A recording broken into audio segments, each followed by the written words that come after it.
Hello, welcome to UK Gaming Network. I'm Brian, also known as UK Gen Zoidberg, and this is Best 10, where I offer up my favourite games to fit a selected theme. We've reached the end of another year, and so it's time to look back over the previous 12 months and see all of the brand new Amiga games that I've played and pick my favourites.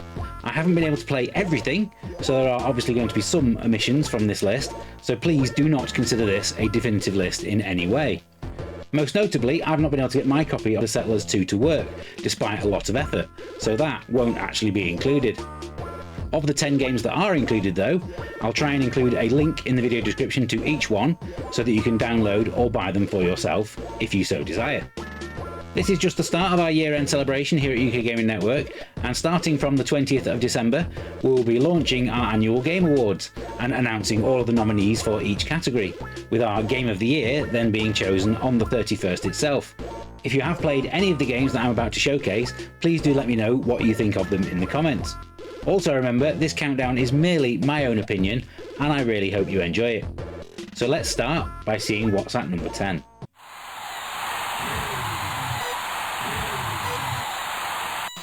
Let's kick things off with the recently released version of OutRun by Reassembler. The Sega arcade original deservedly has its place in the list of greatest racing games ever made, and this is easily the best version of it for the Amiga. The reason I'm placing it this low down the list though, is that there are question marks over whether it's actually an Amiga game at all. Getting it to work requires some really powerful hardware, a 68030 processor and 8MB of fast RAM specifically. Sure, what you get is a near-perfect version of the arcade classic with a few minor issues, like missing sound effects, but it remains really playable with the CD32 joypad, and the iconic soundtrack is here. With a proper A1200 version coming next year though, you might be better off waiting for that one.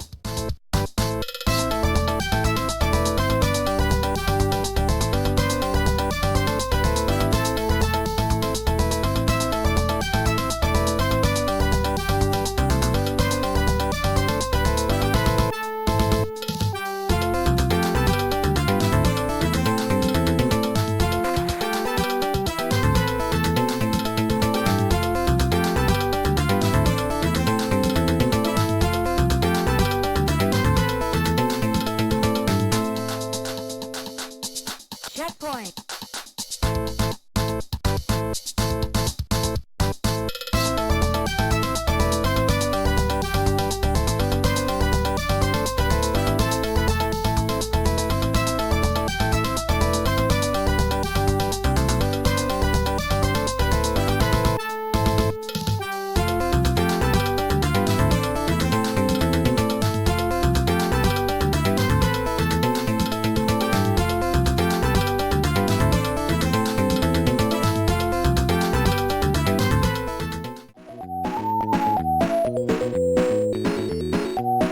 Fast Food 2 was first created for the Amiga Game Jam 2024 and actually went on to win, but this full version, including a boxed physical release, arrived earlier this year.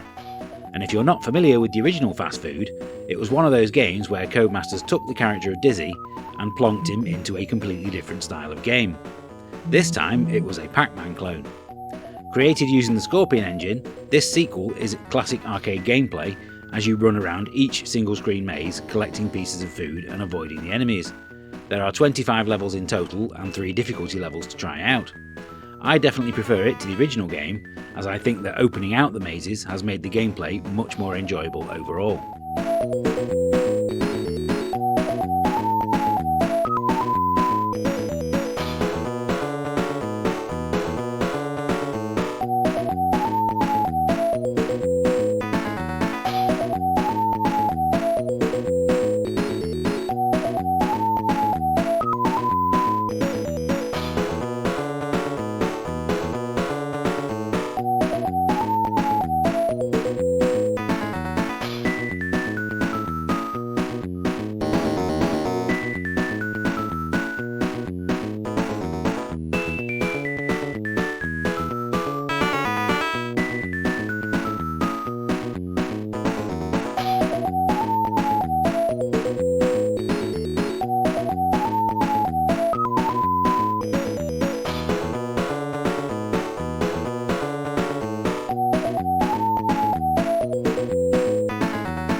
I'm usually the last person to criticise a game too much for the visuals. Gameplay is, of course, the most important aspect of any release. But there were times when playing Callback, The Legend of Power Handle, that it became a real strain on the eyes. The 4-colour visuals make it look like a stylised 8-bit game, which I like, but it meant that I lost track of the ball far too often, especially when I selected the higher speed options. It's a shame because the gameplay is excellent. Arcade bat and ball games are something that we know the Amiga can do well, thanks to the likes of Arkanoid, so it's no surprise that the mouse controls work really well. There's also a couple of unique gameplay mechanics that help it to stand out, such as the recharging laser and slowdown on your left and right mouse buttons.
Last year's Dr. Dangerous marked out Who Games as a developer to watch, and they actually released 2 games in 2025. Tiny Pixel Adventure was the first, and it's a charming, challenging and enjoyable platform game with some incredibly catchy music. The first few levels ease you in, but soon the difficulty really starts to ramp up, but thankfully there are level codes if you manage to collect everything on a stage. The only thing letting it down is a few pixel perfect jumps later on, and the fact that even the longer levels don't have checkpoints. Having to replay an entire level because you mistimed a difficult jump right at the end is always going to be frustrating.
Forgive my pronunciation, but Pjusk is a really enjoyable puzzle game, with a soundtrack that could have been plucked from the heyday of the Commodore 64. You have to work out how to reach the exit of each level, with only a limited number of hit points available. The difficulty scales nicely, as it introduces each new enemy type and collectible, and just as you're starting to have the maximum amount of fun, the game ends. Only 24 levels isn't really that many, but they do get really tough toward the end. The developer has made a level editor where you can submit your own levels that could end up being included on a data disc though, and considering that this game is a free download, that's much more than most would offer. Is the P in the title silent? Maybe it is, but however you say the title, it's well worth checking out.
The 2025 release of AMIner is actually version 2.5 of the game, with the original having been released way back in 2018.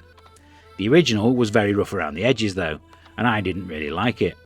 This, however, is a vast improvement, and feels like a full-blown sequel. It has an incredibly satisfying gameplay loop as you dig ever further downwards, finding rarer minerals and then returning to the surface to sell those discoveries and upgrade your equipment. Before you know it, you'll have lost hours of your day to this game if you're not careful. With 3 modes of play, all of which are playable with 2 players, there's plenty here to keep you busy, but the race mode against friends is up there with the most entertaining multiplayer experiences on the Amiga.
Gemdalus is a combination of Pac-Man and Snake that sees you trying to clear a screen of gems while tethered to the centre of the maze.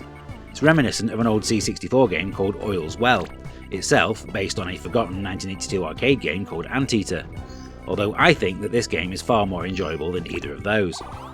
Made using Amos Pro, it's well presented and very addictive, with tight responsive controls. For me, it absolutely nailed that all-important just one more go feeling that games of this type need. Having the option to toggle randomly generated levels means that there's a near infinite supply of them, and it gives the game even higher replay value.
Minesweeper is a classic puzzle game for a reason, but I don't think I've ever seen a version quite as polished as Master of Minefields, especially on the Amiga.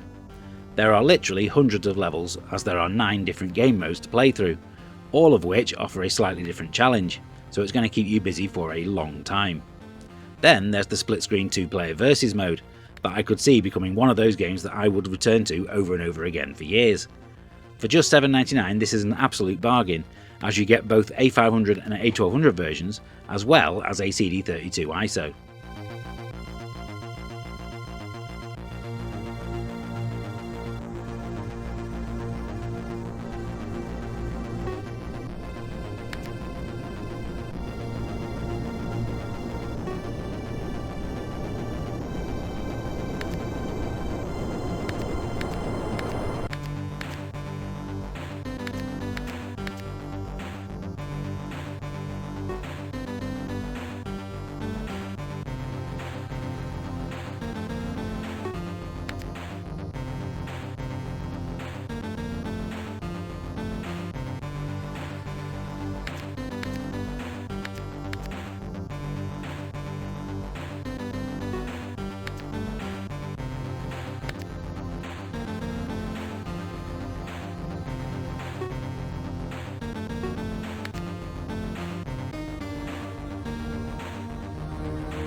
As the second game in this list from Who Games, Phantom Leap is a very easy game to recommend.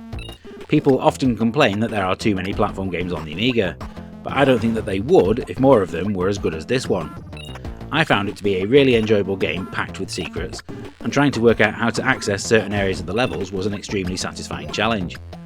Like the previous two games from the developer, there are level codes so that you don't have to start from the beginning every time, but they are hidden away within the levels, which offers a nice incentive to explore every nook and cranny. The soundtrack manages to be catchy without being irritating, and the music and graphical style change every few levels to stop it from feeling repetitive too.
If you've been unfortunate enough to have played the original Amiga version of Castlevania from 1990, you'll know what an absolute travesty it was.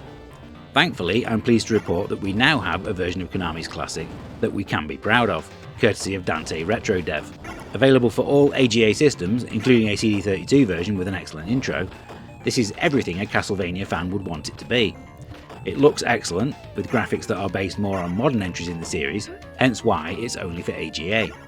Music is epic and it plays really well with a joypad, and runs perfectly on the AMIner Mini. Best thing, it's completely free to download too, so you really have no excuse for not playing it.